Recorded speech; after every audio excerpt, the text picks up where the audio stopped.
ಆನೋ ಭದ್ರಾಃ ಕ್ರತೋ ಯಂತು ವಿಶ್ವತಃ.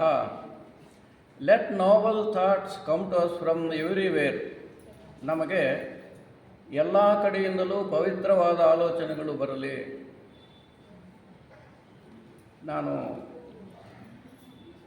ಶಿಕ್ಷಕ ವೃತ್ತಿಯಿಂದ ಜೀವನ ಮಾಡಿದವನು, ಮಾಡುತ್ತಿರುವವನು.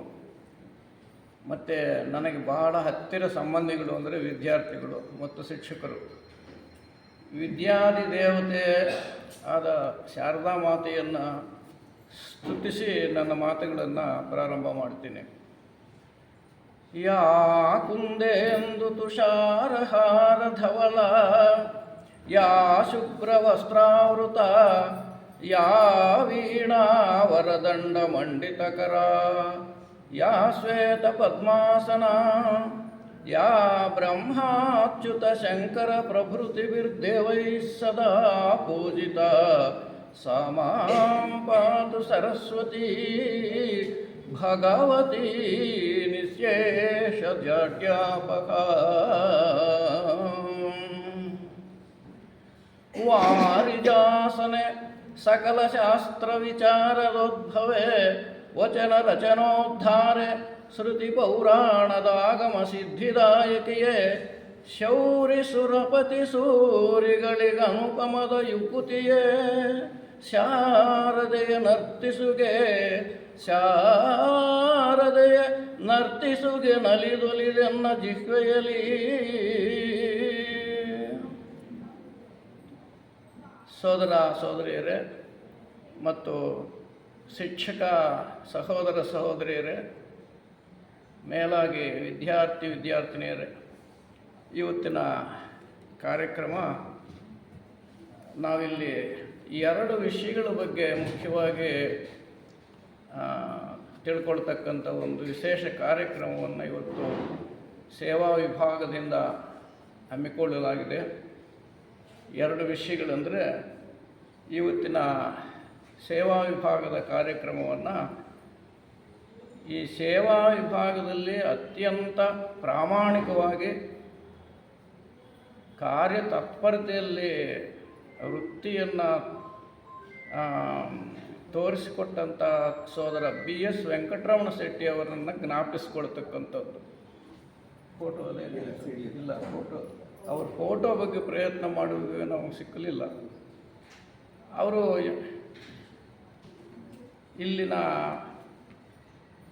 ಸಿಟಿ ಲಾಡ್ಜಿನ ಸದಸ್ಯರಾಗಿ, ಸೇವಾ ವಿಭಾಗದ ಕಾರ್ಯದರ್ಶಿಯಾಗಿ ಅನೇಕ ವರ್ಷಗಳು ಕೆಲಸ ಮಾಡಿದರು. ಸೇವಾ ವಿಭಾಗವನ್ನು ಸ್ಥಾಪನೆ ಮಾಡಿದಂಥ ಸೋದರಿ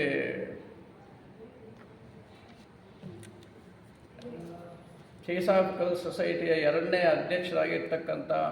ಆಗಿದ್ದಂಥ ಡಾಕ್ಟರ್ ಬೆಸೆಂಟ್ರವರ ಮನೋಗತ ಏನಿದೆ, ಈ ಸೇವಾ ವಿಭಾಗದ ಮುಖ್ಯ ಉದ್ದೇಶ, ಅವರು ಹೇಳ್ತಾರೆ, ನೊಂದ ಜೀವಿಗಳ ಸೇವೆಗಾಗಿ ಪ್ರೇಮ ಜೀವಿಗಳ ಸಂಘಟನೆ ಮಾಡಬೇಕು. ಇದು ಬೆಸೆಂಟರ ಮನೋಗತ, ಅವರ ಅಭಿಪ್ರಾಯ. ಈ ಸೇವಾ ವಿಭಾಗವನ್ನು ಸ್ಥಾಪನೆ ಮಾಡಿದವರೇ ಅವರು. ಅವರ ಉದ್ದೇಶ ಇದು. ಸೇವಾ ವಿಭಾಗದ ಕಾರ್ಯಕರ್ತರಾಗಿ ನಾವು ಸಂಘಟನೆಯನ್ನು ಮಾಡಬೇಕು. ಅವರಿಗೆ ಅಂದರೆ ನೊಂದ ಜೀವಿಗಳಿಗೆ ನಮ್ಮಿಂದ ಏನೇನು ಸಹಾಯವಾಗುತ್ತೋ ಅದಕ್ಕೆಲ್ಲ ನಾವು ಕಾರ್ಯರೂಪದಲ್ಲಿ ತರಬೇಕು ಅಂತಕ್ಕಂಥ ಉದ್ದೇಶವನ್ನು ಡಾಕ್ಟರ್ ವೆಂಕಟರಮಣ ಶೆಟ್ಟಿಯವರು ಕಾರ್ಯರೂಪಕ್ಕೆ ತಂದವರು. ಅವರಿಲ್ಲಿ ಕಾರ್ಯದರ್ಶಿಗಳಾಗಿದ್ದಾಗ ರಾಜ್ಯಾದ್ಯಂತ ಸಂಚರಿಸಿ ಯಾರು ನೊಂದ ಜೀವಿಗಳಿದ್ದಾರೆ ಅವ್ರನ್ನೆಲ್ಲ ಗುರುತಿಸಿ ಅವರಿಗೆ ಬೇಕಾಗಿರ್ತಕ್ಕಂಥ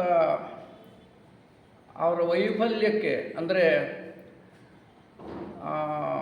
ಶಾರೀರಿಕ ವೈಫಲ್ಯ, ಮನೋವೈಫಲ್ಯ, ಎರಡೂ ವೈಫಲ್ಯಗಳನ್ನು ಸರಿಪಡಿಸುವುದಕ್ಕೆ ಎಷ್ಟು ಸಾಧ್ಯವಾಗುತ್ತೋ ಅಷ್ಟೆಲ್ಲ ದುಡಿದಂಥವ್ರವರು.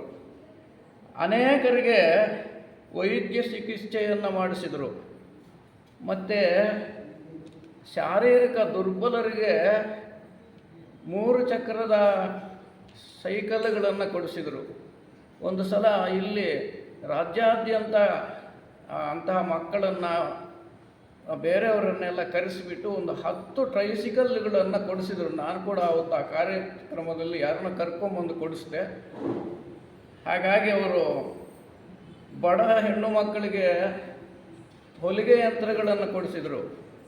ಶಾಲಾ ಕಾಲೇಜು ಮಕ್ಕಳಿಗೆ ಟೇಪ್ ರಿಕಾರ್ಡ್ಗಳನ್ನು ಕೊಡಿಸಿದರು. ನೀವು ಅಲ್ಲಿ ಲೆಕ್ಚರ್ ಮಾಡ್ತಾಯಿದ್ರೆ ರಿಕಾರ್ಡ್ ಮಾಡ್ಕೊಂಬಂದು ಮತ್ತೆ ಮನನ ಮಾಡಿಕೊಳ್ಳಿ ಅಂತ. ಹಾಗೆ ಶಾಲಾ ವಿದ್ಯಾರ್ಥಿಗಳಿಗೆ, ಕಷ್ಟದಲ್ಲಿರೋರಿಗೆ ಫೀಸ್ ಕಟ್ಟೋ ವ್ಯವಸ್ಥೆಯನ್ನು ಮಾಡಿದರು. ಮತ್ತು ನಾನು ಅವರಿಗೆ ಭಾಳಷ್ಟು ಹತ್ತಿರವಾಗಿ ಕೆಲಸ ಮಾಡ್ತಾಯಿದ್ದೆ. ನಾನು ಹಳ್ಳಿಯಲ್ಲಿದ್ದರೆ ನನ್ನ ಚಿಂತಾಮಣಿ ತಾಲೂಕಲ್ಲಿ ನನಗೆ ಜವಾಬ್ದಾರಿ ವಹಿಸಿದ್ರು.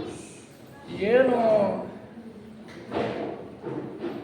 ಚಿಂತಾಮಣಿ ತಾಲೂಕಲ್ಲಿ ಶಾಲಾ ಕಾಲೇಜುಗಳಲ್ಲಿ ಅಥವಾ ಸಮಾಜದಲ್ಲಿ ಯಾರು ಅಂತಹ ನೊಂದ ಜೀವಿಗಳಿದ್ದಾರೆ ಅವ್ರನ್ನೆಲ್ಲ ಗುರುತಿಸಿ ಇಲ್ಲಿ ಕರ್ಕೊಂಬಂದು ಅವ್ರಿಗೆ ಬೇಕಾದ ಸಲಕರಣೆಗಳನ್ನು ಕೊಡಿಸ್ತಕ್ಕಂಥ ವ್ಯವಸ್ಥೆ ಮಾಡಿದರು. ಮತ್ತು ಅವ್ರು ಚಿಂತಾಮಣಿ ಅವರೇ, ನಮ್ಮ ಚಿಂತಾಮಣಿ ಅವರವರು. ಹಾಗಾಗಿ ಅವ್ರಿಗೆ ಚಿಂತಾಮಣಿ ತಾಲೂಕು ಬಂದರೆ ನನಗೆ ಒಂದು ಕಾರ್ಡ್ ಬರೀತಾಯಿದ್ರು. ಅವಾಗ ಫೋನುಗಳು ಏನೂ ಇರಲಿಲ್ಲ. ನಾನು ಚಿಂತಾಮಣಿಗೆ ಬರ್ತಾಯಿದ್ದೀನಪ್ಪ, ನೀನು ಅಲ್ಲಿರಬೇಕು ಅಂತ ಇದ್ರು. ಸರಿ, ನಾನು ಅವ್ರು ಬಂದರೆ ಕಾದರೆ ಅಷ್ಟೊತ್ತಿಗೆ ಅವ್ರಿಗೆ ಭಾಳಷ್ಟು ಕಿವುಡ್ತನ ಬಂದುಬಿಟ್ಟಿದ್ದು. 100% ಕಿವುಡ್ತನ. ಏನೂ ಕೇಳಿಸ್ತಾ ಅವ್ರು ಹೇಳ್ತಾಯಿದ್ರು, ನೀನು ಡಂಗೋರಿ ಬಾರಿಸಿದ್ರು ನನಗೆ ಕೇಳಿಸಲಿಯ ಅಂತ ಇದ್ರು. ಆ ಸ್ಥಿತಿಯಲ್ಲೂ ಕೆಲಸ ಮಾಡ್ತಾಯಿದ್ರು ಅವರು. ಅವಾಗಲೂ ಎಲ್ಲ ಕಡೆ ಹೋಗ್ತಾಯಿದ್ರು. ಮತ್ತು ನಮ್ಮ ಚಿಂತಾಮಣಿಗೆ ಬಂದರೆ ಕೋಟ್ ಜೋಬಿನಲ್ಲಿ ಒಂದು ಪೆನ್ನು ಪುಸ್ತಕ ಇಟ್ಕೊಂಡಿರ್ತಾಯಿದ್ರು. ನಾನು ಕರ್ಕೊಂಡು ಎಲ್ಲ ಸದಸ್ಯರ ಮನೆಗಳಿಗೆ ಹೋಗ್ತಾಯಿದ್ರು. ಅಲ್ಲಿ ಅವರು ಮಾತಾಡಿದರೆ ಕೇಳಿಸಲ್ಲ. ಆ ಪುಸ್ತಕ ನನ್ನ ಕೈ ಕೊಡ್ತಾಯಿದ್ರು. ಅವ್ರು ಏನು ಹೇಳ್ತಾರೆ ಅದನ್ನ ಇಲ್ಲಿ ಬರೆಯಪ್ಪ ಅಂತ. ನಾನು ಅದರ ಮೇಲೆ ಬರೆದು ತೋರಿಸಿದರೆ ಓದ್ಕೊಂಡು ಅದನ್ನು ಅವ್ರನ್ನ ಮಾತಾಡಿಸ್ತಾಯಿದ್ರು. ಆ ಥರ ಎಲ್ಲ ಕಷ್ಟ ಬಿದ್ದರು. ಕೊನೆಯಲ್ಲಿ ಇಲ್ಲಿ ಉಪಾಸಕ ಕಾಟೇಜಲ್ಲಿದ್ದರು. ನನಗೆ ಕಾರ್ಡಲ್ಲಿ ಬರೀತಾಯಿದ್ರು, ನೀನು ಬಂದಾಗ ನನ್ನನ್ನು ಕೂಗಿದ್ರೆ ಕೇಳಿಸಲ್ಲ, ಒಂದು ಸಣ್ಣ ಕಲ್ಲು ತಗೊಂಡು ಕಿಟಕಿನಲ್ಲಿ ಹಿಂಗೆ ಹಾಕು ಅಂತ ಇದ್ರು. ಅಂದರೆ ಅವ್ರಿಗೆ ಎಷ್ಟು ಕಾಳಜಿ ಇತ್ತು ಈ ಸಂಸ್ಥೆ ಮೇಲೆ, ಆ ನೊಂದ ಜೀವಿಗಳ ಬಗ್ಗೆ ಅಂತಕ್ಕಂಥದ್ದು ನಾವು ಇದ್ರ ಬಗ್ಗೆ ಜ್ಞಾಪಿಸ್ಕೋಬೇಕಾಗುತ್ತೆ. ಹಾಗಾಗಿ ನನಗೆ ನನ್ನ ಅಭಿಪ್ರಾಯದಲ್ಲಿ ಸೇವಾ ವಿಭಾಗ ಅಂದರೆ ಅವರೇ ಸೇವಾ ವಿಭಾಗ. ವೆಂಕಟರಮಣ ಶೆಟ್ಟಿ TOS ಪರ್ಸಾನಿಫೈಡ್ ಅಂತ. ಅವರೇ ನಿಜವಾದ ಸೇವೆಯನ್ನು ಮಾಡಿ ತೋರಿಸಿದಂಥವರು. ಮತ್ತು ಅವ್ರ ಜೊತೆಯಲ್ಲಿ ಪುಲ್ಲಯ್ಯ ಶೆಟ್ಟಿಯವರು ಅಂತ ಪ್ರೆಸಿಡೆಂಟ್ ಇದ್ದರು. ಮತ್ತು ರಾಜಲಕ್ಷ್ಮಯ್ಯನವರು ಅವ್ರ ಜೊತೆಯಲ್ಲಿ ಕೆಲಸ ಮಾಡ್ತಾಯಿದ್ರು. ಅವ್ರನ್ನೆಲ್ಲ ನಾನು ಹತ್ತಿರದಿಂದ ನೋಡಿದವನು. ಹಾಗಾಗಿ ಅವ್ರನ್ನೂ ಕೂಡ ನಾವು ಈ ಸಂದರ್ಭದಲ್ಲಿ ಜ್ಞಾಪಿಸ್ಕೋಬೇಕು. ಹಾಗಾಗಿ ಇವತ್ತಿನ ಸಂದರ್ಭದಲ್ಲಿ ಸೋದರ BS ವೆಂಕಟರಮಣ ಶೆಟ್ಟಿಯವರು ಸೇವಾ ವಿಭಾಗದ ಕಾರ್ಯದರ್ಶಿಗಳಾಗಿದ್ದಂಥವರು. ಸತತವಾಗಿ ಅನೇಕ ವರ್ಷಗಳು ರಾಜ್ಯಾದ್ಯಂತ ಸುತ್ತಾಡಿ ನೊಂದ ಜೀವಿಗಳನ್ನು ಗುರುತಿಸಿ ಅವ್ರಿಗೆ ಬೇಕಾದ ಸಲಕರಣೆಗಳನ್ನು, ಸಹಾಯವನ್ನು ಮಾಡಿದಂಥ ಮಹಾನ್ ಚೇತನ BS ವೆಂಕಟರಮಣ ಶೆಟ್ಟಿಯವರು. ಹಾಗಾಗಿ ಈ ಸಂದರ್ಭದಲ್ಲಿ ಅವರಿಗೆ ನಿಮ್ಮೆಲ್ಲರ ಪರವಾಗಿ ನನ್ನ ನಮನಗಳನ್ನು ಅರ್ಪಿಸ್ತಾ ಇದ್ದೀನಿ. ಈಗ ಚಪ್ಪಾಳೆ ಇಲ್ಲ, ಇಲ್ಲೇನು ಚಪ್ಪಾಳೆ ಸುಮ್ಮನೆ ಹಿಂಗೆ ಅಂದ್ರಿ ಸಾಕು. ಈಗ ಎರಡನೇ ವಿಷಯ, ನೀತಿ ಶಿಕ್ಷಣದ ಬಗ್ಗೆ ನನ್ನನ್ನು ಮಾತನಾಡಿ ಅಂತ ನಮ್ಮ ಕಾರ್ಯದರ್ಶಿಗಳು ಸೋದರ GK ನಟರಾಜ್ ಅವರು ನನಗೆ ಫೋನ್ ಮಾಡಿದರು. ಆಯ್ತು ಸರ್, ಪ್ರಯತ್ನ ಮಾಡ್ತೀನಿ ಅಂದೆ. ಆ ಪ್ರಯತ್ನವನ್ನು ನಿಮ್ಮ ಮುಂದಿಡೋ ಪ್ರಯತ್ನ ಮಾಡ್ತೀನಿ. ಈಗ ನೀತಿ ಶಿಕ್ಷಣ ಅಂದ್ರೇನು ಮೊದಲು? ಯಾಕೆ ಅಂದರೆ ವಿದ್ಯಾರ್ಥಿಗಳಿದ್ದೀರಿ, ಇಲ್ಲಿ ಶಿಕ್ಷಕರಿದ್ದೀರಿ, ಮತ್ತು ಸೋದರರೆಲ್ಲರಿಗೂ ಇದರ ಬಗ್ಗೆ ಒಂದು ಸ್ವಲ್ಪ ಆದ್ರೂ ನಾವು ಅರಿವು ಮೂಡಿಸ್ಕೋಬೇಕು. ಶಿಕ್ಷಣ ಅಂದರೆ ಏನು? What is education? Education is the process which brings out behavioral change in human beings ಅಂತ ಒಬ್ಬ ಶಿಕ್ಷಣ ತಜ್ಞರು ಹೇಳ್ತಾರೆ. Education is the process which brings out behavioural change in human beings. ಅಂದರೆ ಮಾನವನ ವರ್ತನೆಯಲ್ಲಿ ಪರಿವರ್ತನೆಯನ್ನು ತರುವುದೇ ಶಿಕ್ಷಣ. ಮಾನವನ ವರ್ತನೆಯಲ್ಲಿ ಪರಿವರ್ತನೆಯನ್ನು ತರುವುದೇ ಶಿಕ್ಷಣ. ಶಾಲಾ ಕಾಲೇಜುಗಳಲ್ಲಿ ಈ ಪರಿವರ್ತನೆ ಆಗಬೇಕು. ಏನು ಪರಿವರ್ತನೆ ಆಗಬೇಕು? ಮಾನವನಲ್ಲಿ 3 ಗುಣಗಳಿರುತ್ತೆ. ಸತ್ವ, ರಜಸ್, ತಮೋ ಗುಣಗಳು. ಸತ್ವ, ರಜಸ್, ತಮೋ ಗುಣಗಳು. ಸತ್ವಗುಣ ದೈವಿಕವಾದ ಗುಣ, ಭಗವಂತನಿಂದ ಬಂದಿರತಕ್ಕಂಥ ಗುಣ. ರಜೋಗುಣ ರಾಜರ ಗುಣ, ಕೋಪ, ಧೈರ್ಯ ಮತ್ತು ಅತ್ಯಂತ ಆಸೆ ಅಂಥದ್ದೆಲ್ಲ ರಜೋಗುಣದಲ್ಲಿ ಬರುತ್ತೆ. ಇನ್ನು ತಮೋಗುಣ ಅಂದರೆ ಏನೂ ಮಾಡದೇ ಇರತಕ್ಕಂಥ ಸ್ಥಿತಿ. ತಮೋಗುಣದಲ್ಲಿರೋರು ಏನೂ ಮಾಡೋದಿಲ್ಲ, ಅವ್ರಿಗೆ ಸತ್ವಗುಣನೂ ಇರೋಲ್ಲ, ರಜಗುಣನೂ ಇರಲ್ಲ. ಭಾಳ ಶ್ರೇಷ್ಠವಾದ ಗುಣ ಅಂದರೆ ಸತ್ವಗುಣ. ಈ ಸತ್ವಗುಣವನ್ನು ಮಾನವನಲ್ಲಿ ಉಂಟು ಮಾಡತಕ್ಕಂಥದ್ದೇ ಶಿಕ್ಷಣದ ಮುಖ್ಯವಾದ ಉದ್ದೇಶ. ಸತ್ವಗುಣ ಪ್ರಧಾನವಾಗಿರ್ತಕ್ಕಂಥ ಮಾನವನನ್ನು ಸೃಷ್ಟಿ ಮಾಡತಕ್ಕಂಥದ್ದೇ ಶಿಕ್ಷಣ. ಇನ್ನು ಶಿಕ್ಷಣದ ಬಗ್ಗೆ ಇನ್ನೊಂದು ಮಾತಿದೆ. Education is the manifestation of perfection which is already there in human beings ಅಂತ. Education is the manifestation of perfection which is already there in human beings. Perfection ಅಂದರೆ ಪರಿಪೂರ್ಣತೆ. ಪರಿಪೂರ್ಣತೆ ಅಂದರೆ ಭಗವಂತನೇ. ಪರಿಪೂರ್ಣತೆ ಅಂದರೆ ಭಗವಂತನೇ. ಜೀಸಸ್ ಕ್ರೈಸ್ಟ್ ಒಂದು ಕಡೆ ಒಂದು ಮಾತು ಹೇಳ್ತಾರೆ, ಈ be as perfect as your father in heaven is perfect ಅಂತ. ಅಂದರೆ ಸ್ವರ್ಗದಲ್ಲಿರುವ ನಿನ್ನ ತಂದೆ ಇರುವಷ್ಟು ಪರಿಪೂರ್ಣನು ನೀನಾಗಬೇಕು. ಪ್ರತಿಯೊಬ್ಬ ಮಾನವನು ಭಗವಂತನಷ್ಟು ಪರಿಪೂರ್ಣನಾಗಬೇಕು. ಹಾಗಾದರೆ ಭಗವಂತನ ಅಂಶಗಳಾಗಿರ್ತಕ್ಕಂಥ ನಮ್ಮಲ್ಲಿ ಪರಿಪೂರ್ಣತೆ ಇಲ್ಲವೇ ಅಂದರೆ ಇದೆ. ಆ ಪರಿಪೂರ್ಣತೆ ಏನಾಗಿದೆ ಅಂದರೆ ಈ ಪ್ರಕೃತಿಯ ತಾಡನಗಳಿಗೆ ಅಥವಾ ಮಾಯೆ ಅಂತ ಹೇಳ್ತಾರೆ ಕೃಷ್ಣ ಪರಮಾತ್ಮ. ಆ ಮಾಯೆಗೆ ಈಡಾಗಿ ಈ ಪರಿಪೂರ್ಣತೆ ಮರೆಯಾಗಿದೆ. ಅದನ್ನು ಹೊರತರ್ತಕ್ಕಂಥ ವಿಧಾನವೇ ಶಿಕ್ಷಣ. ಮಾನವನಲ್ಲಿರುವ ಭಗವಂತನ ಅಂಶವಾದ ಪರಿಪೂರ್ಣತೆಯನ್ನು ಅಭಿವ್ಯಕ್ತಗೊಳಿಸುವುದು.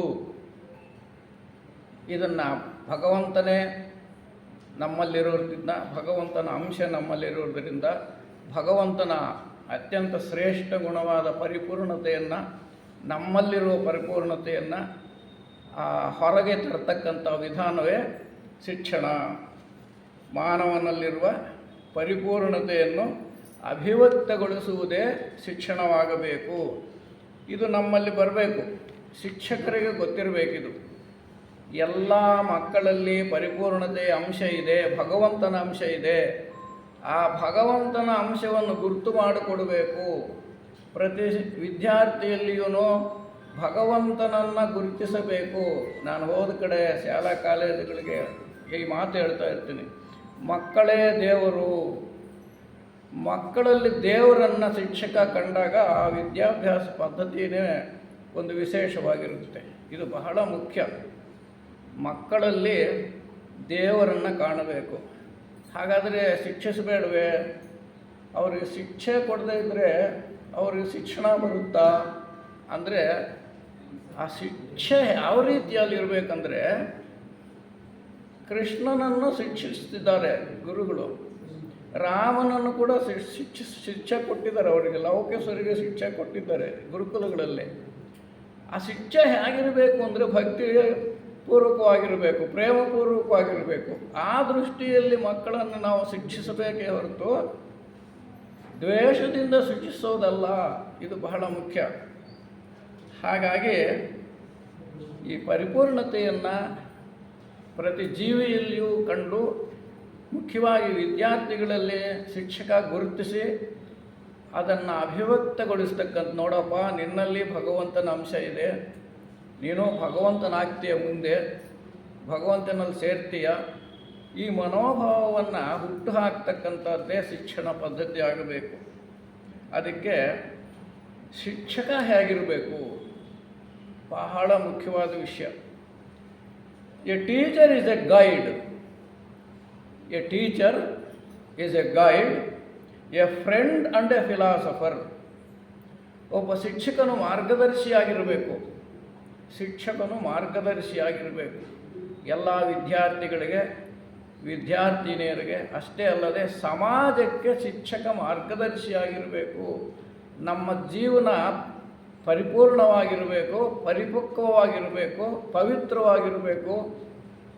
ಅಂತಹ ಶಿಕ್ಷಕನನ್ನು ಸಮಾಜ ಗುರುತಿಸುತ್ತೆ, ಮಕ್ಕಳು ಗುರುತಿಸ್ತಾರೆ, ಪೇರೆಂಟ್ಸ್ ಗುರುತಿಸ್ತಾರೆ. ಇದು ಬಹಳ ಮುಖ್ಯವಾಗಿರ್ತಕ್ಕಂಥ ಶಿಕ್ಷಕನ ಒಂದು ಗುಣಲಕ್ಷಣ. ಬಹಳ ಮುಖ್ಯವಾಗಿ ಸಮಾಜದಲ್ಲಿ ಅವನ್ನು ಕಂಡ್ರೆ ವಿದ್ಯಾರ್ಥಿಗಳಾಗ್ಬೋದು, ಪೇರೆಂಟ್ಸ್ ಆಗ್ಬೋದು, ಅಥವಾ ನಮ್ಮ ಮನೆಯವರಾಗ್ಬೋದು, ಯಾರಾದರೂ ಆಗ್ಬೋದು, ನಮ್ಮಲ್ಲಿ ಒಂದು ವಿಶೇಷತೆಯನ್ನು ಅವರು ಗುರುತಿಸಬೇಕು. ಮಾಸ್ಟ್ರು ಅಂದರೆ ಹೇಗಿರ್ತಾರೆ, ಅವರಲ್ಲಿ ಅನೇಕ ಸದ್ಗುಣಗಳಿರುತ್ತೆ, ಅವರು ಯಾವ ಪರಿಸ್ಥಿತಿಯಲ್ಲೂ ಕೆಟ್ಟದಾಗಿ ಆಲೋಚನೆ ಮಾಡಲ್ಲ. ಇದು ಶಿಕ್ಷಕನ ಲಕ್ಷಣ. ಅದಕ್ಕೆ A teacher is A guide, ಒಂದು ಮಾರ್ಗದರ್ಶಿ ಆಗಿರಬೇಕು ಸಮಾಜಕ್ಕೆ. ಮತ್ತು ಎ ಫ್ರೆಂಡ್, ಮಕ್ಕಳಲ್ಲಿ ಸ್ನೇಹಪೂರ್ವಕವಾಗಿರಬೇಕು. ಮಕ್ಕಳಲ್ಲಿ ಸ್ನೇಹಪೂರ್ವಕವಾಗಿರಬೇಕು. ನನಗೆ ಜ್ಞಾಪಕ ಬರುತ್ತೆ, ನಾನು ಹೈಸ್ಕೂಲಲ್ಲಿ ಕೆಲಸ ಮಾಡುವಾಗ ಲಾಫ್ ಆ್ಯಂಡ್ ಲರ್ನ್ ಅನ್ನೋದು ನನ್ನ ಪದ್ಧತಿ. ಒಂದು ಸಲ ನಗ್ರೆ ಆಮೇಲೆ ನೋಡೋಣ, ನಗ್ತಾನೆ ಇರಬೇಕು, ಈಗ ಸುಮ್ಮನೆ ಇರಿ, ಈಗ ನೋಡಿ ಹೇಗಿರುತ್ತೆ ಅಂತ. ಇದು ಶಿಕ್ಷಕನ ಪದ್ಧತಿ. ನಾನೊಂದು ಸಲ 2 ದಿನ ರಜಾ ಹಾಕಿದ್ದೆ. 2 ದಿನ ರಜಾ ಹಾಕಿದರೆ 3ನೇ ದಿವಸ ಹೋದೆ. 8th English medium class. ಒಬ್ಬ ಕೇಳಿದೆ, ಸರ್ 2 ದಿನದಿಂದ ಬಂದಿಲ್ಲ, ನೀವು ಎಲ್ಲೋಗಿದ್ರಿ ಸರ್ ಅಂತ. ಇನ್ನೊಬ್ಬ, ಮಾಸ್ಟ್ರಿಗೆ ಚೆನ್ನಾಗಿರಲಿಲ್ಲ ಏನೋ ಬಿಡೋ, ಏನೋ ಚೆನ್ನಾಗಿರಲಿಲ್ವೇನೋ ಅಂದ. ನಾನು ಹೇಳಿದೆ, ನೋಡಿ ಏನು ಚೆನ್ನಾಗಿರದೆ, ನಾನು ನೋಡಿ ಹೆಂಗಿದ್ದೀನಿ ಭೀಮಂತರ. ಇನ್ನೊಬ್ಬ ನಿಂತ್ಕೊಂಡು ಹೇಳಿ, ಸರ್ ನೀವು ಭೀಮಂತರ ಇಲ್ಲ, ಮತ್ತು ಹೇಗಿದ್ದೀನೋ ಅಂದರೆ ಕಾಶಿನಾಥ್ ಥರ ಇದ್ದೀರಿ ಸರ್. ಯಾರೋ ಅವನು ಕಾಶಿನಾಥ್, ನನಗೆ ಗೊತ್ತಿಲ್ಲ ಯಾರೋ ಅವನು ಕಾಶಿನಾಥ್ ಅಂದರೆ ಅವನು ಸಿನಿಮಾ ಆ್ಯಕ್ಟ್ರ್ ಸರ್. ಯಾಕೆ ಅಂದರೆ ಭಾಳ ನಗಿಸ್ತಾನೆ ಸರ್, ಅದಕ್ಕೆ ನೀವು ನಗಿಸ್ತೀರಿ, ಅದಕ್ಕೆ ನೀವು ಆ ಥರ ಇದ್ದೀರಿ ಕಾಶಿನಾಥ್ ಥರ. ಅಂದರೆ this is the real friendship with the children. ಮಕ್ಕಳ ಜೊತೆಯಲ್ಲಿ ಸ್ನೇಹಿತನಾಗಿರಬೇಕು. ಅವನು ಇದನ್ನು ಗುರುತಿಸಬೇಕು, ನಾನು ಶಿಕ್ಷಕ, ಅವನ ವಿದ್ಯಾರ್ಥಿ ಅಂತ. ಇದು ಮನಸ್ಸಲ್ಲಿರಬೇಕು.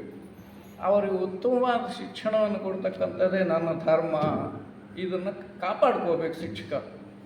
ಹಾಗಾಗಿ A teacher is A guide, A friend and A philosopher. ಸ್ವಲ್ಪ ಮಟ್ಟಿಗೆ ತತ್ವಜ್ಞಾನಿಯಾಗಿಯೂ ಇರಬೇಕು. ಅಂದರೆ ಏನು ತತ್ವಜ್ಞಾನಿ ಅಂದರೆ ದೊಡ್ಡ ದೊಡ್ಡ ವೇದಗಳು, ಉಪನಿಷತ್ತುಗಳೆಲ್ಲ ಓದಿರಬೇಕಾ? ಆ ಥರ ಅಲ್ಲ.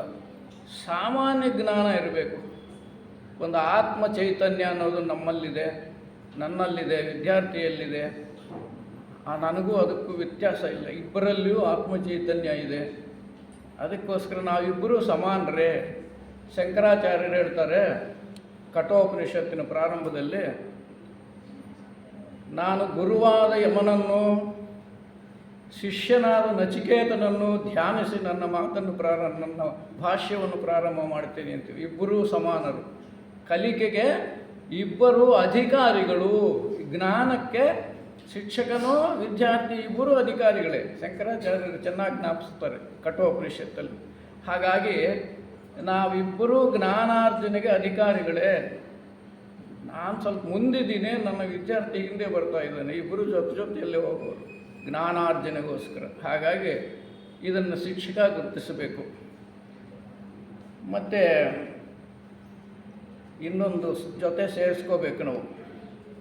A teacher is A guide, A friend and A philosopher, but not A dictator. ನಾವು ಡಿಕ್ಟೇಟರ್ ಅಲ್ಲ. ಇತ್ತೀಚೆಗೆ ಶಾಲಾ ಕಾಲೇಜುಗಳಲ್ಲಿ ಇದು ಜಾಸ್ತಿ ಆಗಿದೆ. ಆನ್ಸರ್ಗಳನ್ನು ಡಿಕ್ಟೇಟ್ ಮಾಡಿಸ್ತಾರೆ ಎಲ್ಲ ಕಡೆನೂ. ನಮ್ಮ ಮೊಮ್ಮಗಳು 5ನೇ ಕ್ಲಾಸಲ್ಲಿ ಓದ್ತಾಳೆ. ಕನ್ನಡ ಪಾಠ ಮೊದಲನೇ ಪಾಠ ಓದಮ್ಮ ಅಂದರೆ ಎರಡೂ ಕುಂತಾಳೆ. ನನಗೆ ಕ್ವಶನ್ ಆನ್ಸರ್ ಬರುತ್ತಾತ ಅಂತಾಳೆ. ಯಾಕೆಂದರೆ ಶಿಕ್ಷಕರು ಕ್ವಶನ್ ಆನ್ಸರ್ ಬರೆದು ಬಿಡ್ತಾರೆ. ಯಾಕೆ ಕಷ್ಟ? ಓದೋದು ಬರಲ್ಲ, ಕ್ವಶನ್ ಆನ್ಸರ್ ಬರುತ್ತೆ. ನೋಡಿ, ಈ ಥರ ನಾವು ಡಿಕ್ಟೇಟರ್ಶಿಪ್ ಮಾಡ್ತಾಯಿದ್ದೀವಿ ಇತ್ತೀಚೆಗೆ ಶಿಕ್ಷಕರು. ಇದು ಹೋಗಬೇಕು. ಮಗು ಚೆನ್ನಾಗಿ ನಿರರ್ಗಳವಾಗಿ ಓದಬೇಕು. ಈ ಅಭ್ಯಾಸ ಬರ್ತಾ ಬರ್ತಾ ಸ್ವಂತ ಓದಿಕೊಂಡು ಜ್ಞಾನವನ್ನು ಪಡೆದುಕೊಳ್ತಕ್ಕಂಥ ಸ್ಥಿತಿಗೆ ಬರುವಷ್ಟರ ಮಟ್ಟಿಗೆ ಮಗು ನಿರರ್ಗಳವಾಗಿ ಓದುವಂತಾಗಬೇಕು. ಇದು ಶಿಕ್ಷಕನ ನಿಜವಾದ ಧರ್ಮ. ಅವನು ಅದನ್ನು ನಾನು ಅಭ್ಯಾಸ ಮಾಡಬೇಕು. ನನ್ನ ವಿದ್ಯಾರ್ಥಿ ಯಾವುದೇ ಪುಸ್ತಕ ಕೊಟ್ಟರೆ ತಪ್ಪಿಲ್ಲದೆ ನಿರರ್ಗಳವಾಗಿ ಓದತಕ್ಕಂಥ ಸಾಮರ್ಥ್ಯವನ್ನು ಪಡ್ಕೊಳ್ಬೇಕು ಅಂತಕ್ಕಂಥದ್ದು ಶಿಕ್ಷಕನಿಗಿರಬೇಕು. ಇದು ಬಹಳ ಮುಖ್ಯ. ಹಾಗಾಗಿ the teacher should not be A dictator. He must be A guide, A friend and A philosopher. ಈಗ ಇದು ಶಿಕ್ಷಣದ ಬಗ್ಗೆ ಇಷ್ಟಾದರೂ ನಮಗೆ ಗೊತ್ತಿರಬೇಕು. ಮತ್ತು ನೀತಿ ಅಂದರೆ ಏನು? ಹಾಗಾದರೆ ನೀತಿ ಶಿಕ್ಷಣ, ಇದ್ರ ಬಗ್ಗೆ ಮಾತಾಡಿದ್ದೇವೆ. ನೀತಿ ಅಂದರೇನು? What is morality? Eradication of animal tendency in human beings is morality ಅಂತ ಶಿಕ್ಷಣ ತಜ್ಞರು ಹೇಳಿದ್ದಾರೆ. Eradication of animal tendency in human beings is morality. ಮಾನವನಲ್ಲಿರುವ ಪಶು ಪ್ರವೃತ್ತಿಯನ್ನು ನಿರ್ಮೂಲನ ಮಾಡುವುದೇ ನೀತಿ. ಮಾನವನಲ್ಲಿರುವ ಪಶು ಪ್ರವೃತ್ತಿಯನ್ನು ನಿರ್ಮೂಲನ ಮಾಡುವುದೇ ನೀತಿ. ನಮ್ಮಲ್ಲಿ ಪಶು ಪ್ರವೃತ್ತಿ ಇದೆ, ಅದು ನಿರ್ಮೂಲನ ಆಗಬೇಕಾದ್ರೆ ನಮಗೆ ನೀತಿ ಶಿಕ್ಷಣ ಬೇಕು. ಮತ್ತು ಇಷ್ಟೊತ್ತು ಹೇಳಿಕೊಂಡು ನಾವು ಭಗವಂತನ ಅಂಶ ಪರಿಪೂರ್ಣತೆ, ನಮ್ಮಲ್ಲಿ ಪರಿಪೂರ್ಣತೆ ಇದೆ, ಇದಕ್ಕೂ ಅದಕ್ಕೂ ವ್ಯತ್ಯಾಸ ಏನು? ಪರಿಪೂರ್ಣತೆ ಇದೆ. ನಾನು ಆಗಲೇ ಹೇಳ್ದಂಗೆ ಈ ಪ್ರಕೃತಿ ತಾಡನಗಳಿಗೆ ಅದು ಮರೆಯಾಗೋಗುತ್ತೆ. ಇನ್ನೊಂದು ವಿಷಯ ಏನಂದರೆ, ನಾವು ಬಂದಿರತಕ್ಕಂಥದ್ದು ಎಲ್ಲಿಂದ? ನಾವು ಎಲ್ಲಿಂದ ಬಂದಿದ್ದೀವಿ? ಮಾನವನಾಗೆ ಹೀಗೆ ಬಂದುಬಿಟ್ಟುವ ಜಗತ್ತಿಗೆ? ನಮ್ಮಲ್ಲಿ ಪಶು ಪ್ರವೃತ್ತಿ ಹೇಗೆ ಬಂತು?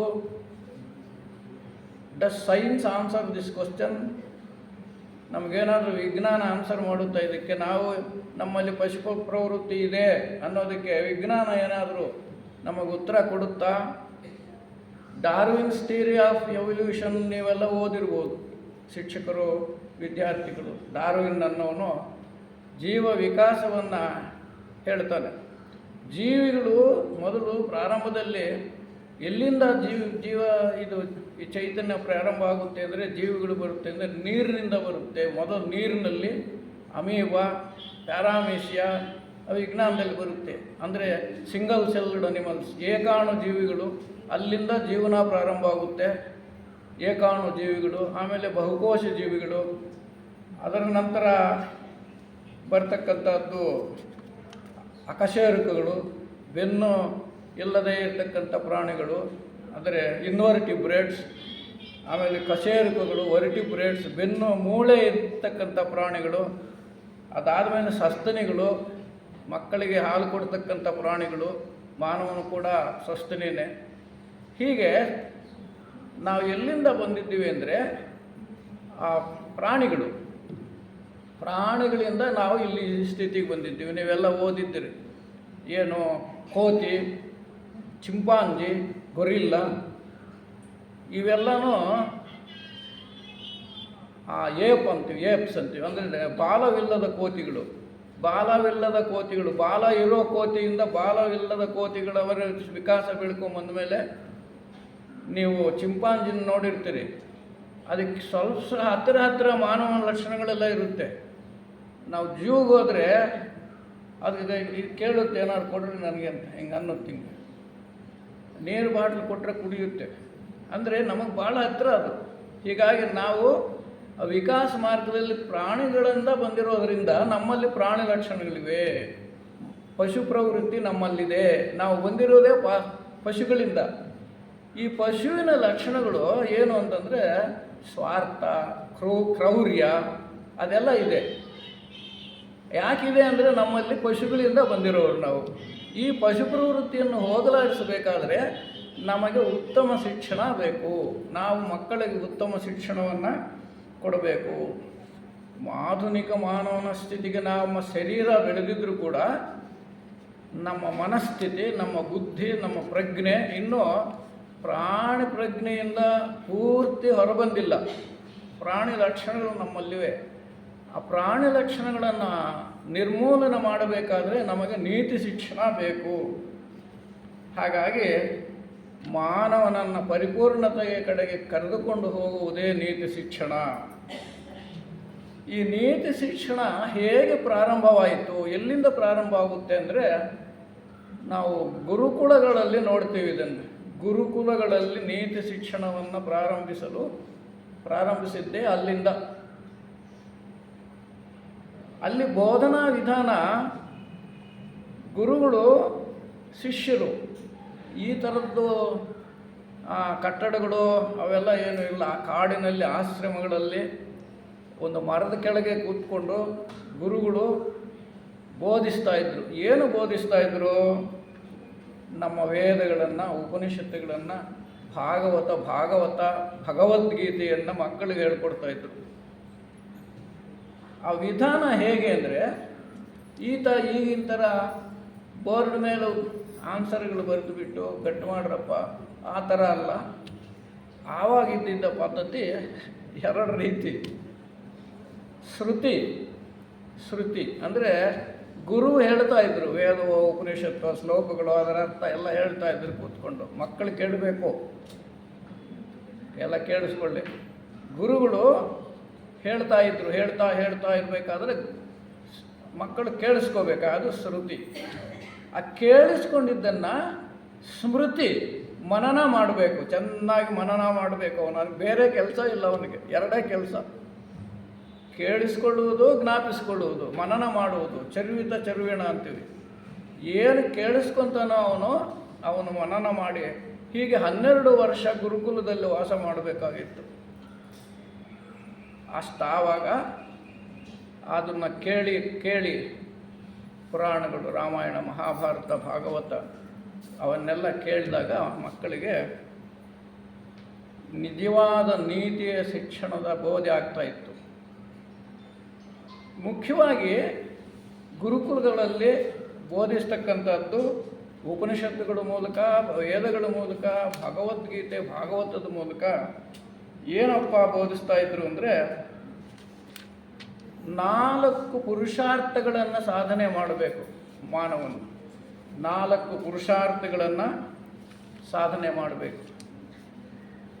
ಆ 4 ಪುರುಷಾರ್ಥಗಳು ಯಾವುವು ಅಂದರೆ ಧರ್ಮ, ಅರ್ಥ, ಕಾಮ, ಮೋಕ್ಷ. ಚತುರ್ವಿಧ ಪುರುಷಾರ್ಥಗಳು ಅಂತ ನಾವು ಸ್ಮೃತಿಯಲ್ಲಿ ಕೇಳ್ತೀವಿ. ಮನುಸ್ಮೃತಿ ಅಂತ ಒಬ್ಬ ಮನು ಅಂತಕ್ಕಂಥ ಮಹರ್ಷಿ ಬರ್ತಿರ್ತಕ್ಕಂಥ ಅದರಲ್ಲಿ ಬರುತ್ತೆ ಇದು. ಮಾನವನು 4 ಸಾಧನೆಗಳನ್ನು ಮಾಡಬೇಕು ಜೀವನದಲ್ಲಿ.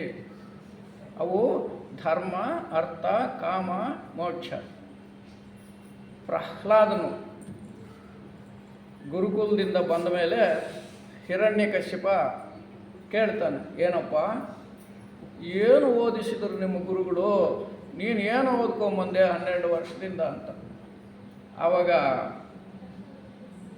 ಪ್ರಹ್ಲಾದ ಹೇಳ್ತಾನೆ, ಓದಿಸಿದರೆನ್ನ ಗುರುಗಳು ಓದಿದೆ ಧರ್ಮಾರ್ಥ ಮುಖ್ಯ ಶಾಸ್ತ್ರಗಳು. ನಾ ಓದಿದೆ ಹಲವು ಹತ್ತನು, ಓದಿನ ಒಳಗೆಲ್ಲ ಮರ್ಮವನ್ನು ಓದಿದೆ ತಂದೆ ಅಂತ ಪ್ರಹ್ಲಾದ ಹೇಳ್ತಾನೆ. ಧರ್ಮಾರ್ಥ ಮುಖ್ಯ ಶಾಸ್ತ್ರಗಳನ್ನೆಲ್ಲ ಓದ್ಕೊಂಬಂದೆ, ಓದಿಸಿದರು ನಮ್ಮ ಗುರುಗಳು, ಅಂದರೆ ಕೇಳಿಸಿದರು. ನಾನು ಅವನ್ನೆಲ್ಲ ಮನನ ಮಾಡಿದೆ. ಧರ್ಮ, ಅರ್ಥ, ಕಾಮ, ಮೋಕ್ಷಗಳನ್ನು ಹೇಗೆ ಸಾಧನೆ ಮಾಡಬೇಕು ಅಂತ ಗುರುಗಳು ನನ್ನನ್ನು ಓದಿಸಿದರು. ಮತ್ತು ಅಷ್ಟೇ ಅಲ್ಲ, ಓದಿನೊಳಗೆಲ್ಲ ಮರ್ಮವನ್ನು ಓದಿದೆ ತಂದೆ. ಇನ್ನೂ ಮರ್ಮಗಳಿವೆ, 64 ವಿದ್ಯೆಗಳಿದಾವಂತೆ. ವ್ಯಾಕರಣಶಾಸ್ತ್ರ, ತರ್ಕಶಾಸ್ತ್ರ, ಖಗೋಳಶಾಸ್ತ್ರ, ಭೂಗೋಳ ಶಾಸ್ತ್ರ ಅವನ್ನೆಲ್ಲ ಓದ್ಕೊಂಬಂದೆ. ಮುಖ್ಯವಾಗಿ ಈ 4 ಸಾಧನೆಗಳನ್ನು ನಾನು ಹೇಗೆ ಮಾಡಬೇಕು ಅಂತ ತಿಳ್ಕೊಂಬಂದೆ. ಧರ್ಮಾರ್ಥ ಮೋಕ್ಷ ಕಾಮ ಮೋಕ್ಷಗಳ ಸಾಧನೆ ಹೇಗೆ ಮಾಡಬೇಕು. ಹಾಗೆ ಮತ್ತು ಧರ್ಮ ಅಂದರೆ ಏನು? ಹಾಗಾದರೆ ಧರ್ಮ ಅಂದರೆ ಸಾಮಾನ್ಯವಾಗಿ ಈಗ ವಾಡಿಕೆಯಲ್ಲಿರಬೇಕು ಇರೋದು ಏನು ಅಂದರೆ ಹಿಂದೂ ಧರ್ಮ, ಜೈನ ಧರ್ಮ ಅವಲ್ಲ ಧರ್ಮಗಳಂದರೆ. ಧರ್ಮ ಒಂದೇ ಇರೋದು. ಅವೆಲ್ಲ ಮತಗಳು, ಹಿಂದೂ ಮತ, ಜೈನ ಮತ, ಕ್ರೈಸ್ತ ಮತ, ಅವು ಧರ್ಮಗಳಲ್ಲ. ಧರ್ಮ ಒಂದೇ ಇರೋದು. ಅಥವಾ ಒಂದು ಮತ ಯಾವುದಾದ್ರೂ ನಿರ್ದಿಷ್ಟ ಧರ್ಮವನ್ನು ಪಾಲನೆ ಮಾಡ್ಬೋದು. ಇದು ಧರ್ಮದ ಅರ್ಥ. ಅದಕ್ಕೆ ಧರ್ಮ ಎಂದರೇನು? ಧರ್ಮವೆಂದರೆ ನಮ್ಮ ಸ್ಮೃತಿ ಹೇಳುತ್ತೆ, ಅಹಿಂಸಾ ಸತ್ಯಾಸ್ತೇಯ, ಅಹಿಂಸಾ ಸತ್ಯಾಸ್ತೇಯ, ಬ್ರಹ್ಮಚರ್ಯ, ದಯಾ, ಕ್ಷಮಃ, ದಾನ, ಪೂಜಾ, ತಪಃ, ಧ್ಯಾನಂ ಇತಿ ಧರ್ಮಸ್ಯ ಸಂಗ್ರಹಃ. ಅಹಿಂಸಾ ಸತ್ಯಾಸ್ತೇಯ ಧರ್ಮ ಅಂದರೆ ಮಾನವನು ಮೊದಲು ಪಾಲಿಸಬೇಕಾಗಿರ್ತಕ್ಕಂಥ ಧರ್ಮ ಅಹಿಂಸಾ ಧರ್ಮ. ಮಾನವನು ತನ್ನ ಜೀವಿತದುದ್ದಕ್ಕೂ ಯಾವುದೇ ಪ್ರಸಂಗದಲ್ಲಿ ಮಾನವನಿಗೆ ಅಥವಾ ಯಾವ ಜೀವಿಗೆ, ಪಕ್ಷಿಗೆ, ಪ್ರಾಣಿಗೆ, ಗಿಡಕ್ಕೆ ಹಿಂಸೆ ಮಾಡಬಾರದು. ಇದು ಅಹಿಂಸಾ ಧರ್ಮ. ಇದನ್ನು ಪಾಲಿಸಬೇಕು. ಮೊದಲನೇದು ಸತ್ಯವಾಗಿ ನಡೆಯೋದನ್ನು ಕಲಿತ್ಕೋಬೇಕು. ಯಾವುದೇ ಸಂದರ್ಭದಲ್ಲಿ ನನ್ನ ಅನುಕೂಲಕ್ಕಾಗಿ ನನ್ನ ಕೆಲಸ ಆಗಬೇಕಾದ್ರೆ ಸುಳ್ಳನ್ನು ಹೇಳಬಾರದು. ಅದಕ್ಕೆ ಬಸವಣ್ಣನವರು ಕಳಬೇಡ ಕೊಲಬೇಡ ಹುಸಿಯ ನುಡಿಯಲು ಬೇಡ ಅಂದಿರೋದು. ಹುಸಿ ನುಡಿಯಬಾರದು, ಸುಳ್ಳು ಹೇಳಬಾರದು. ಸತ್ಯ ಅಸ್ತೇಯ. ಸ್ಥೇಯ ಅಂದರೆ ಕಳ್ಳತನ ಮಾಡೋದು, ಯಾರ್ದೋ ಪುಸ್ತಕ ಎತ್ಕೊಂಡು ಹೊರಟೋಗೋದು. ಇಲ್ಲಿ ಕೇಳು, ಕಳ್ಳತನ ಮಾಡಬಾರ್ದು. ಯಾವುದೇ ಪರಿಸ್ಥಿತಿಯಲ್ಲಿ ಯಾರ್ದೋ ಪೆನ್ಸಿಲ್ ಎತ್ಕೊಂಡು ಹೋಗಬಾರ್ದು. ಮತ್ತು ನಾವು ಯಾರ್ದೋ ಆಸ್ತಿ ಪಾಸ್ತಿಗೆ ಆಸೆ ಪಡಬಾರ್ದು, ಇನ್ನೇನೋ ಮಾಡಬಾರ್ದು, ಕೋರ್ಟು ಕಚೇರಿಗೆ ಹೋಗಬಾರ್ದು. ಇದು ನಿಜವಾದ ಮಾನವನ ಸತ್ಯಪಾಲನೆ. ಸತ್ಯ ಅಸ್ತೇಯ, ಕಳ್ಳತನ ಮಾಡಬಾರ್ದು. ಬ್ರಹ್ಮಚರ್ಯ, ವಿದ್ಯಾರ್ಥಿ ದಶೆಯಲ್ಲಿ ಕಾಲೇಜಿನ ಮಟ್ಟದವರೆಗೂ ಯಾವುದೇ ವಿಷಯ ಭೋಗಗಳ ಕಡೆ ಗಮನವನ್ನು ಹರಿಸಬಾರ್ದು. ಅದಕ್ಕೋಸ್ಕರನೇ ಋಷಿಮುನಿಗಳ ಕಾಲದಲ್ಲಿ ಅವ್ರನ್ನೆಲ್ಲ ತಗೊಂಡೋಗಿ ಕಾಡಿನಲ್ಲಿ ಈ ಸಮಾಜದ ಸಂಪರ್ಕ ಇಲ್ಲದೆ ಇಟ್ಕೊತಾ ಇದ್ರು. ಅದು ಬ್ರಹ್ಮಚರ್ಯ ಪಾಲನೆ. ದಯಾ, ಕ್ಷಮಃ. ದಯೆ ಬಹಳ ಮುಖ್ಯ. ಎಲ್ಲರ ಮೇಲೂ ದಯೆ ಇರಬೇಕು. ದಯೆ ಎಂಬುದೇ ಧರ್ಮದ ಮೂಲವಯ್ಯ ಅಂತ ಬಸವಣ್ಣನವರು. ದಯೆ ಎಂಬುದೇ ಧರ್ಮದ ಮೂಲ ದಯೆ. ಹಾಗಾಗಿ ನಾವು ದಯಾವಂತರಾಗಬೇಕು. ಸಕಲ ಪ್ರಾಣಿಗಳಲ್ಲಿ ಲೇಸ ಬಯಸುವುದೇ ಧರ್ಮ ಅಂತಾರೆ ಬಸವಣ್ಣನವರು. ಎಲ್ಲ ಪ್ರಾಣಿಗಳಲ್ಲಿ ನಾವು ಲೇಸ ಬಯಸಬೇಕು ಅಂದರೆ ದಯೆ ಇರಬೇಕು. ಮತ್ತು ಕ್ಷಮ ಬಹಳ ಮುಖ್ಯವಾದ್ದು. ನಾವು ಭಗವಂತನಿಗೆ 8 ಪುಷ್ಪಗಳನ್ನು ಅರ್ಪಿಸಬೇಕಂತೆ. 8 ಪುಷ್ಪಗಳು. ಅಹಿಂಸಾ ಪ್ರಥಮಂ ಪುಷ್ಪಂ ಇಂದ್ರಿಯ ನಿಗ್ರಹಂ, ಸರ್ವಭೂತ ದಯಾ ಪುಷ್ಪಂ, ಕ್ಷಮಾ ಪುಷ್ಪಂ ವಿಶೇಷತಃ, ಧ್ಯಾನ ಪುಷ್ಪಂ, ತಪಃ ಪುಷ್ಪಂ, ಶಾಂತಿ ಪುಷ್ಪಂ, ತದೈವ ಚ ಸತ್ಯಂ ಅಷ್ಟವಿಧಂ ಪುಷ್ಪಂ ವಿಷ್ಣೋ ಪ್ರೀತಿಕರಂ ಭವೇತ್ ಅಂತ ಸ್ಮೃತಿ ಹೇಳುತ್ತೆ. ಹಾಗಾಗಿ ದಯಾ ಪುಷ್ಪಂ ವಿಶೇಷತಃ, ಕ್ಷಮಾ ಪುಷ್ಪಂ ವಿಶೇಷತಃ. ಕ್ಷಮೆ ಅನ್ನೋದು ವಿಶೇಷವಾದ ಪುಷ್ಪನಂತೆ ನಾವು ಭಗವಂತನಿಗೆ ಅರ್ಪಿಸಬೇಕು. ಹಾಗಾಗಿ ನಾವು ಕ್ಷಮಾಗುಣ. ಮನೆಯಲ್ಲೇನೋ ತಪ್ಪಾಯಿತು, ಯಾರೋ ನಮ್ಮ ಕುಟುಂಬದ ಸದಸ್ಯರು ಕ್ಷಮಿಸತಕ್ಕಂಥದ್ದು. ಸ್ಕೂಲ್ನಲ್ಲಿ ಯಾವುದೋ ವಿದ್ಯಾರ್ಥಿ ತಪ್ಪು ಮಾಡಿದ ಕ್ಷಮಿಸಬೇಕು. ಇದು ಕ್ಷಮಾಗುಣ ಬಹಳ ಮುಖ್ಯ. ಹಾಗಾಗಿ ನಾವು ಈ ಕ್ಷಮಾಗುಣವನ್ನು ಅಭ್ಯಾಸ ಮಾಡುವುದೇ ಧರ್ಮ. ಮತ್ತು ದಾನ ಮಾಡ್ಬೋದು, ಬಹಳ ಮುಖ್ಯವಾಗಿರ್ತಕ್ಕಂಥದ್ದು. ದಾನ ಮಾಡದೇ ಇರೋನು ಮಾನವ ನಿಜವಾದ ಮಾನವ ಅಲ್ಲ ಅಂತಾರೆ. ಯಾಕೆ ಅಂತಂದರೆ ನಮ್ಮ ಸ್ಮೃತಿ ಹೇಳುತ್ತೆ, ಅದಾನ ದೋಷೇಣ ಭವೇದ್ ದರಿದ್ರಂ, ಅದಾನ ದೋಷೇಣ ಭವೇದ್ ದರಿದ್ರಂ. ದಾನ ಮಾಡದೇ ಇರೋ ದೋಷದಿಂದ ದಾರಿದ್ರ್ಯ ಬರುತ್ತಂತೆ. ಯಾರು ದಾನ ಮಾಡಿಲ್ವೋ ಅವನು ಮುಂದಿನ ಜನ್ಮದಲ್ಲಿ ದರಿದ್ರನಾಗುತ್ತಾನೆ. ದರಿದ್ರ ದೋಷೇನ ಕರೋತಿ ಪಾಪಂ, ದರಿದ್ರ ಬಂದಾಗ ಪಾಪ ಮಾಡ್ತಾನೆ, ಅವನು ಕಳ್ಳತನ ಮಾಡ್ತಾನೆ, ಸುಳ್ಳು ಹೇಳ್ತಾನೆ, ಇನ್ನೇನೋ ಮಾಡ್ತಾನೆ. ಯಾವಾಗ ದಾರಿದ್ರ್ಯ ಅವನ್ನಾಗಿ ಮಾಡುತ್ತೆ. ಅದಾನ ದೋಷೇನ ಭವೇದ್ ದರಿದ್ರಂ, ದರಿದ್ರ ದೋಷೇನ ಕರೋತಿ ಪಾಪಂ, ಪಾಪಂ ಕರೋತಿ ಪುನರ್ದರಿದ್ರಂ. ಪಾಪ ಮಾಡಿದವನಿಗೂ ಮತ್ತೆ ದಾರಿದ್ರ್ಯ ಬರುತ್ತೆ. ಹಾಗಾಗಿ ಒಂದು ಸಲ ನಾವು ಆ ಸರ್ಕಲ್ನಿಂದ ತಪ್ಪಿಸ್ಕೊಂಡ್ರೆ, ದಾನ ಅಂತಕ್ಕಂಥ ತಪ್ಪಿಸ್ಕೊಂಡ್ರೆ ಮತ್ತೆ ಮತ್ತೆ ದಾರಿದ್ರ್ಯ ಬರ್ತಾ ಇರುತ್ತೆ. ಅದಕ್ಕೋಸ್ಕರ ದಾನ ಬಹಳ ಮುಖ್ಯ. ಇದನ್ನು ನಾವು ನಮ್ಮ ಮಕ್ಕಳಲ್ಲಿ ಅಭ್ಯಾಸ ಮಾಡಿಸ್ಬೇಕು, ವಿದ್ಯಾರ್ಥಿಗಳಲ್ಲಿ ಅಭ್ಯಾಸ ಮಾಡಿಸ್ಬೇಕು. ವಿದ್ಯಾರ್ಥಿಗಳಿಗೆ ಇದನ್ನು ಹೇಳಬೇಕು, ನೋಡಪ್ಪ, ಯಾರೋ ಕುಂಟ್ರು ಯಾರೋ ಕಾಣಿಸ್ತಾರೆ, ಅವ್ರಿಗೆ ಒಂದು ರೂಪಾಯಿ ಕೊಡಪ್ಪ, ಇದನ್ನು ಬೆಳೆಸ್ಕೋ, ಇದನ್ನು ನಮ್ಮ ಮನೆಯಲ್ಲಿ ಯಾರೋ ಬರ್ತಾರೆ, ಅವನು ಹೋಗೋ ಕೇಳೋ, ಆ ಮಕ್ಕಳಿಗೆ ಹಂಗೆ ಹೇಳ್ಬಾರ್ದು, ಏನಾದ್ರು ಕೊಡಪ್ಪ ಅಂದರೆ ಈ ಗುಣ ಬೆಳೆಸ್ಬೇಕು ಮಕ್ಕಳಲ್ಲಿ. ಪೂಜೆನೂ ಮಾಡಬೇಕು. ಭಗವಂತ ನಿರ್ಗುಣ ಆದ್ರೂ ನಾವು ಸಗುಣ ಸ್ಥಿತಿಯಲ್ಲಿ ಅವನಿಗೊಂದು ಆಕಾರ ಕೊಟ್ಟು ಪೂಜೆ ಮಾಡಬೇಕು. ಸಗುಣ ಬ್ರಹ್ಮೋಪಾಸನೆ ಅಂತೀವಿ. ಒಂದು ಆಕಾರವನ್ನು ಕೊಟ್ಟು ಪೂಜೆ ಮಾಡಬೇಕು. ತಪಃ ಅಂದರೆ ತಪಸ್ಸು ಮಾಡಬೇಕು. ತಪಃ ಅಂದರೆ ಸುಟ್ಟಾಕೋದು. ಏನನ್ನು ಸುಟ್ಟಾಕೋದು ಅಂದರೆ ಕೆಟ್ಟ ಯೋಚನೆಗಳನ್ನು ಸುಟ್ಟಾಕಬೇಕು, ಕೆಟ್ಟ ಗುಣಗಳನ್ನು ಸುಡಬೇಕು. ಇದು ನಾವು ಮಾಡ್ತಕ್ಕಂಥ ತಪಸ್ಸು. ತಪಃ. ಧ್ಯಾನ ಮಾಡಬೇಕು, ಭಗವಂತನ ಚಿಂತನೆಯನ್ನು ಮಾಡಬೇಕು. ಸರಸ್ವತಿಯನ್ನು ನೆನೆಸ್ಕೊಳ್ಬೇಕು. ಸ್ಕೂಲ್ಗೆ ಹೋದ ತಕ್ಷಣ ಸರಸ್ವತಿಯನ್ನು ನಾವು ನೆನೆಸ್ಕೊಳ್ಬೇಕು. ಈ ಸರಸ್ವತಿಯನ್ನು ನೆನೆಸ್ಕೊಳ್ತಕ್ಕಂಥದ್ದು ಎಲ್ಲ ಮತಗಳಲ್ಲಿ ಇದೆ. ನೀವು ಎಲ್ಲ ಸಾಹಿತ್ಯಗಳನ್ನು ಓದಿದರೆ ಅಲ್ಲಿ ಬರುತ್ತೆ. ಇಂಗ್ಲೀಷ್ ಸಾಹಿತ್ಯದಲ್ಲಿ ಕೂಡ ಚಾಸರ್ ಇನ್ವೋಕ್ಸ್ ಮ್ಯೂಜಸ್ ಅಂತ ಇದೆ. ಮ್ಯೂಸ್ ಅಂದರೆ ವಿದ್ಯಾದಿ ದೇವತೆ ಅಲ್ಲಿದೆ. ನಮ್ಮ H.B. ಬ್ಲಾವಿಟ್ಸ್ಕಿ ಅವರು ಐಸಿಸ್ ಅನ್ವೇಲ್ಡ್ ಅಂತ ಒಂದು ಗ್ರಂಥ ಬರೆದಿದ್ದಾರೆ. ಅಂದರೆ ಜ್ಞಾನ ದೇವತೆಯ ಅನಾವರಣ. ಇದು ಈಜಿಪ್ಟ್ ಕಾನ್ಸೆಪ್ಟ್. ಈಜಿಪ್ಟ್ನಲ್ಲಿ ಜ್ಞಾನ ದೇವತೆಯನ್ನು ನೆನೆಸ್ಕೊಳ್ತಾರೆ. ಜ್ಞಾನ ದೇವತೆಯ ಅನಾವರಣ.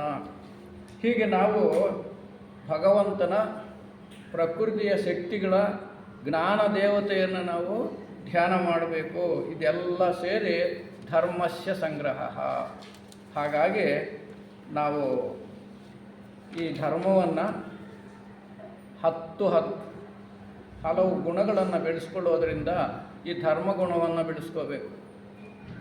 ಅಹಿಂಸಾ ಸತ್ಯಾಸ್ತೇಯ ಬ್ರಹ್ಮಚರ್ಯ ದಯಾ ಕ್ಷಮಃ ದಾನ ಪೂಜಾ ಧ್ಯಾನಂ ಇತಿ ಧರ್ಮಸ್ಯ ಸಂಗ್ರಹ. ಈ 10 ಲಕ್ಷಣಗಳನ್ನು, ಗುಣಗಳನ್ನು ನಾವು ಬೆಳೆಸ್ಕೊಂಡ್ರೆ ನಾವು ಧರ್ಮವಂತರಾಗಿ ಬಾಳೋದಕ್ಕೆ ಸಾಧ್ಯವಾಗುತ್ತೆ. ಇನ್ನು ಅರ್ಥ, ಹಾಗಾದರೆ ಹಿಂಗೆ ಇದ್ಬಿಟ್ರೆ ದುಡ್ಡು ಬೇಡವಾ, ಜೀವನ ಮಾಡಬೇಡವಾ? ಅದಕ್ಕೆ ಅರ್ಥವನ್ನು ಧರ್ಮದ ಚೌಕಟ್ಟಿನಲ್ಲಿ ಸಂಪಾದನೆ ಮಾಡಬೇಕು. ಅರ್ಥ should be got in the framework of ಧರ್ಮ. ಧರ್ಮದ ಚೌಕಟ್ಟಿನಲ್ಲಿ, ಧರ್ಮದ ಬೆಳಕಿನಲ್ಲಿ ಸಂಪಾದನೆ ಮಾಡಬೇಕು. ಸಂಪಾದನೆ ಬೇಡ ಅನ್ನಲಿ ಸನ್ಯಾಸಿಗಳೆಲ್ಲ. ಸಂಪಾದನೆ ಮಾಡಬೇಕು, ಧರ್ಮದ ಬೆಳಕಿನಲ್ಲಿ ಸಂಪಾದನೆ ಮಾಡಬೇಕು. ಧರ್ಮವನ್ನು ಬಿಟ್ಟು ಈ 10 ಗುಣಗಳಲ್ಲೂ ಅಹಿಂಸೆ ಇರಬೇಕು, ಸತ್ಯವಂತನಾಗಿರಬೇಕು, ಅಷ್ಟೇ ಕಳ್ಳತನ ಮಾಡಬಾರ್ದು. ಇವೆಲ್ಲ ಗುಣಲಕ್ಷಣಗಳ ಜೊತೆಯಲ್ಲಿ ನಾವು ಹಣವನ್ನು ಸಂಪಾದನೆ ಮಾಡಬೇಕು. ಆ ಹಣವನ್ನು ಸಂಪಾದನೆ ಮಾಡಿದ ಮೇಲೆ ಅದನ್ನೇನು ಮಾಡಬೇಕು? ಕಾಮ ಆಸೆಗಳನ್ನು ತೀರಿಸ್ಕೋಬೇಕು. ಆ ಆಸೆಗಳು ಸದಾಸೆಗಳಾಗಿರಬೇಕು. ಆ ಸದಾಸೆಗಳನ್ನು ತೀರಿಸ್ಕೊಳ್ಳೋದಕ್ಕೆ ಧರ್ಮದ ಚೌಕಟ್ಟಿನಲ್ಲಿ ಸಂಪಾದಿಸಿದ ಹಣವನ್ನು ಖರ್ಚು ಮಾಡಬೇಕು. ತಿರುಪತಿಗೆ ಹೋಗಬೇಕಾದ್ರೆ ಕಷ್ಟಪಟ್ಟು ಸಂಪಾದನೆ ಮಾಡಿರೋ ದುಡ್ಡು ಖರ್ಚು ಮಾಡಿ ಹೋಗಬೇಕು.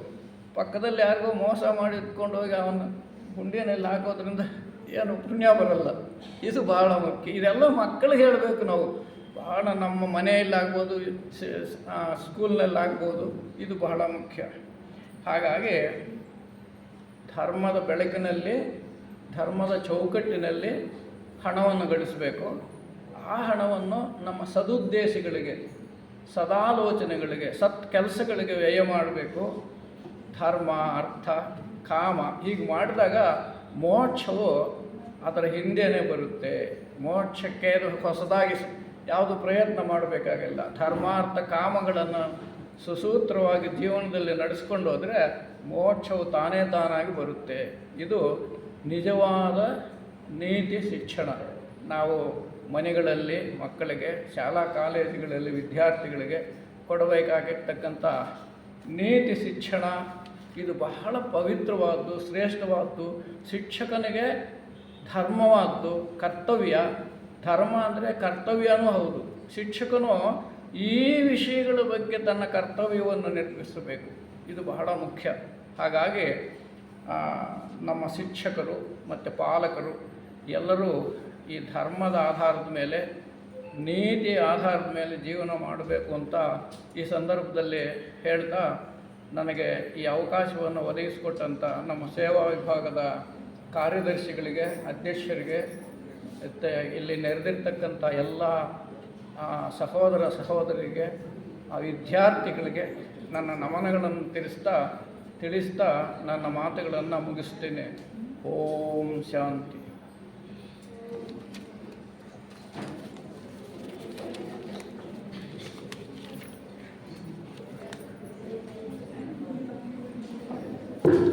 ಈಗ ಕರ್ನಾಟಕ ಪಬ್ಲಿಕ್ ಶಾಲೆ SSLC ಮಕ್ಕಳಿಗೆ ಪ್ರತಿಭಾ ಪುರಸ್ಕಾರ ಮಾಡಲಾಗುತ್ತೆ.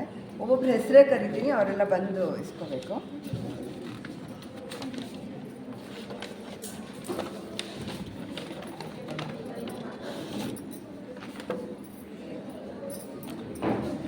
ಪ್ರಿಯಾ ಎಂ,